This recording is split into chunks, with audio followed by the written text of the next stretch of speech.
Prophet Macaulay rolled off the young woman. They both lay panting on the king-sized bed, with sweat dripping down their bodies. "Thank you so very much," the woman said, with a trace of satisfaction in her voice. "You're welcome, Margaret.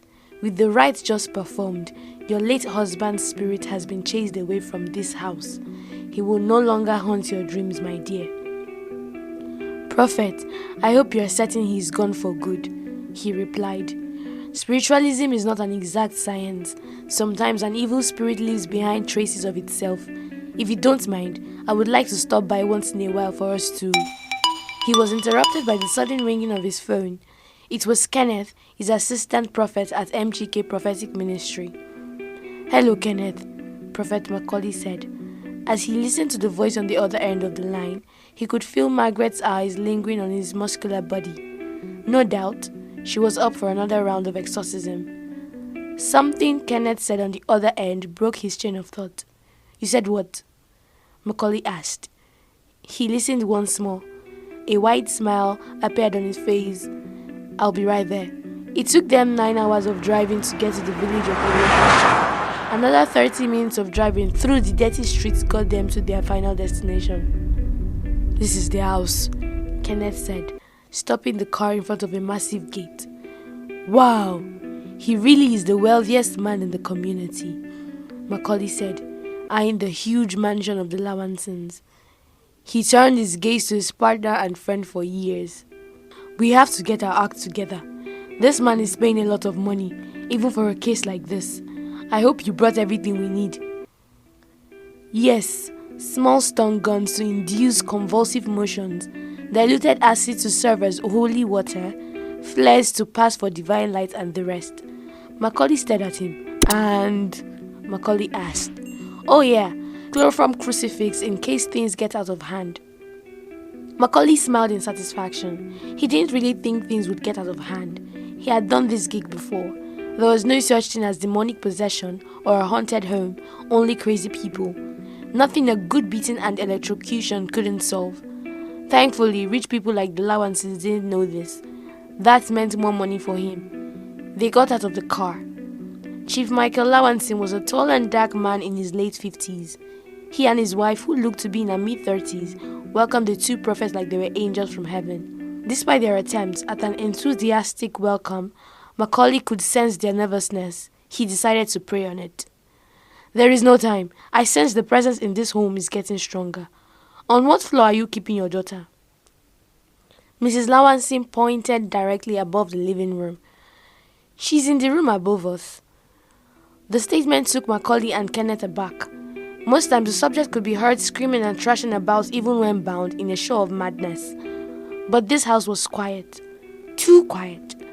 Shrugging off his concern, Macaulay said to Kenneth, "Let's go. We have a 16-year-old girl to save."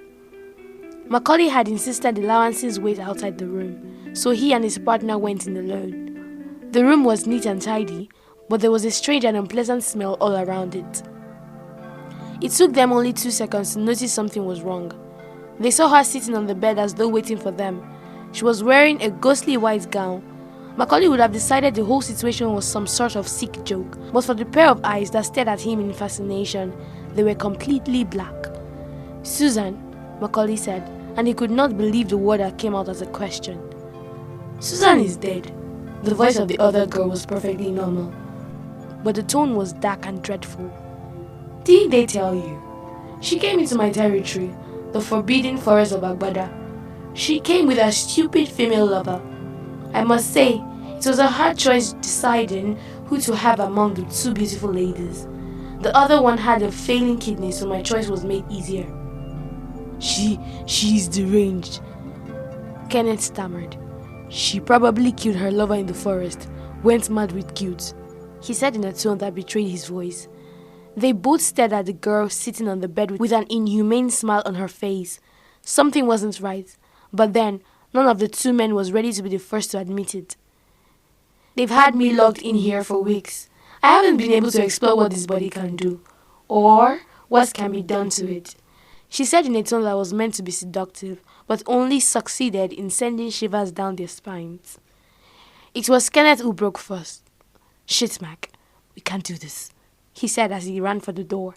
Macaulay ran after him, shouting, "Where the hell are you running off to?" But with the way he kept glancing at the girl slowly advancing behind them, it was clear he wasn't really running to catch up with Kenneth. After locking the door behind him, he turned to see Kenneth talking with Mr. and Mrs. Lawanson in the corridor. "We forgot to buy a few important items that can help your daughter. We'll be heading to the market now and we'll return in an hour or two," Kenneth lied. Macaulay walked up to them to corroborate his friend's lie, and though he knew he looked shaken, the couple seemed to accept the excuse. As the two men walked away from the house, Macaulay could feel Chief Lawanson's gaze on their backs. "I'm never going back there," Kenneth said as he drove the car away from the compound. "I agree. I've never seen anything like that. I can't believe I'm saying this, but there really is something in that. All these years of fake exorcisms and cleansing, to finally see the real thing. I don't know what to think," Macaulay said. "Nothing. We don't have to think anything. I'm just glad we hadn't unpacked before seeing her. To think we plan on spending 2 whole weeks in that godforsaken house." Macaulay's phone beeped. He unlocked it to reveal an SMS from Chief Lawanson. Kenneth, we have to turn around. We have to finish this job." His partner momentarily took his eyes off the road to stare at him. "Are you mad? What do you mean by turn around? Did that witch cast a spell on you?" Lawanson just texted. He said he knows we aren't planning on coming back. Something about seeing a look in our eyes. Apparently, the other prophets made a run for it too. I don't blame them. Right now, I can't stand being in this village a second more, much less going back to that house. Kenneth is offering us 5 times the initial pay. That's 500 million. He's desperate and knows we are probably his daughter's last hope. At this last statement, Macaulay could see his friend's resolve falter. "Don't worry about that. Just turn around while I look up genuine exorcism methods online. It can't be that hard if old Catholic priests can do it." Just as before, they left the Lawases in the corridor while they went in to confront Susan in the room. The smile on her face was still there when they came in. Her eyes were still as black as night, but she no longer sat on the bed. Macaulay gasped, and Kenneth let out a scream as they saw Susan standing on the ceiling. It was an impossible feat for a human to achieve because there was nothing to support her as she stared at them from an upside-down position. "Oh God, I can't believe I'm seeing this," Macaulay exclaimed. She immediately dropped from the ceiling and landed gracefully in front of him. Her smile widened as she said to him, "God? God, you say? Do you know God? Macaulay Obina Okechukwu." Her words seemed to stun Macaulay as he took a step from her. "This crazy bitch knows my full name. Who told her my full name?" he thought. He was about to break down and run when Kenneth sprang into action. His friend burst into a sudden recitation of the scriptures they had marked on the way back. "Most glorious Prince of the heavenly armies, Saint Michael the Archangel, defend us in our battle against principalities and powers, against the rulers of this world of darkness, against the spirits of the wickedness in the high places." Having overcome his initial panic, Macaulay joined Kenneth in the recitation. "We drive you from us, whoever you may be, unclean spirit, all satanic powers, all infernal invaders, all wicked legions, assemblies and sects." The words seemed to be working as she let out an anguished scream and retreated.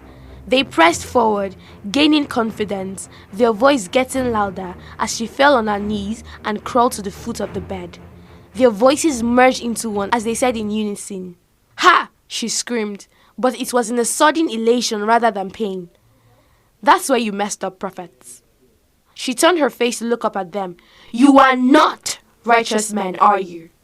Their confidence faltered at this statement. They tried to regain it, but the seed of doubt had already been planted.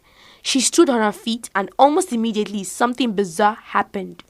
The entire room began to vibrate as if it had a life of its own. Macaulay heard, rather than saw, the exit door of the room break off its hinges. Kenneth was not so lucky. The side of the door struck Kenneth on the left shoulder and sent him falling to the floor a few inches from where the girl stood. Macaulay lay where he had fallen after diving out of the path of the flying door. He was paralyzed with fear as he watched the girl raise a foot above Kenneth's head. Kenneth let out a scream just before his entire face got flattened by the fragile-looking foot. Bits of blood and brains exploded in every direction as Macaulay watched his best friend die. He seemed unable to move, not even when the abomination that killed his friend said, "You are next, Mac," and began to walk in his direction. All he could do was lie there helplessly. Even as his death seemed imminent, something caught his eye. The earlier unearthly vibration of the room must have thrown open the bathroom door because he could now see into the interior of the bathroom. He let out a gasp. The door had opened just a crack, but he could see no less than 10 bodies in there, all mangled up. They were the bodies of the previous prophets who had tried to cure the girl. "You can't kill him!" It was Chief Lawanson. He stood in front of the space where the door should have been. His wife stood behind him, looking terrified, but strangely unsurprised. Susan turned her gaze in their direction. "What did you say?" she asked. "You can't. That wasn't the agreement. You promised these two were the last. One to kill and the other one to take. You promised to leave my daughter's body by going into one of them. You can't possess him if he's dead, can you?" Susan laughed, a piercing, humorless giggle. Chief Lawanson's throat caved in on itself, killing him instantly. As Susan dropped his lifeless body, her mother screamed. Susan turned sharply to sneer at the hysterical woman. "Oh, shut the hell up, you whining bitch. If you loved him so much, you should have mentioned that Susan wasn't really his daughter. He sure wouldn't have gone through all this trouble to bring her back." Mrs. Lawanson tried to say something, but it was too late. Susan swung out her left arm and knocked her mother's head clean off the shoulders. Blood sprayed all over Macaulay as the headless body convulsed. Susan immediately made for Macaulay as he lay helplessly on the floor. By now, he had managed to get some semblance of control over his fear-ridden body. He reached a shaky hand for the item that lay hidden in the back of his trousers. Susan died for him. Macaulay already had the .45 revolver in his hand. He pulled the trigger repeatedly and 6 shots rang out into the night. The first 2 went amiss, but the remaining bullets caught her in mid-air. 2 in the belly, 1 in the neck, and another in the skull. She fell to the floor, writhing in pain. Macaulay quickly staggered to his feet. Despite all he had seen today, he still could not fathom that she could still be alive. He walked up to her and emptied his remaining rounds into her heart. She didn't stop moving, but the only sign of motion seemed to be in her hands, which were twitching weakly. Macaulay figured she would be dead in a few minutes. He wished he had more bullets to make sure of that, but right now he was all out. He ran out of the room without so much as a glance at the dead bodies on the floor. All Macaulay wanted to do was get away from that room of death. Macaulay drove through the night. He had been driving for 10 minutes now and was quickly approaching the outskirts of the village. He couldn't help but notice he saw very few people on the road while he drove. Apparently, the inhabitants of his village dreaded the night, and rightly so, he thought. The Lawansons were dead. Kenneth was dead, the prophet, and who knows how many more people. He couldn't face the police and tell them they were killed by a 16-year-old girl possessed by a powerful demon. The fact that he pumped her full of bullets wouldn't exactly work in his favor. Macaulay felt the air on the back of his neck stand. Someone was watching him. He looked out of the windows. All he could see were flashes of trees and bushes as he sped the car through the highway. If he weren't so scared, he would have laughed at himself. He was driving through an expressway at 160 km/h. There was no way anyone could move fast enough to be watching him. Was there? An unwelcome image of Susan zipping across the room to grab Chief Lawanson's throat flashed through his mind. He was jolted out of his thoughts by the sound of the car engine dying. The car slowly began to lose speed until it finally stopped moving. Macaulay spun around in panic. There was nobody in sight. Had he been going too fast on the bad roads of the village? Car trouble? The driver called out through the window. "Yes," Macaulay said hastily. He sprinted forward, opened the passenger door and slid into the cab, not bothering to put his luggage in the booth. He dragged the luggage onto the seat with him. There was a sudden sound of shattered glass. almost as soon as he closed the door. "What was that?" he called out to the driver. There was no response. He couldn't see through the closed window of the compartment between the driver and passenger seats. With shaky hands, he pushed open the small compartment window. She was kneeling where the driver should have been seated. There was fresh blood all over the place, but all he could see was the face staring at him, with a bullet hole in his forehead and eyes as black as night. She was still smiling. Macaulay felt the urine run down his legs. He screamed.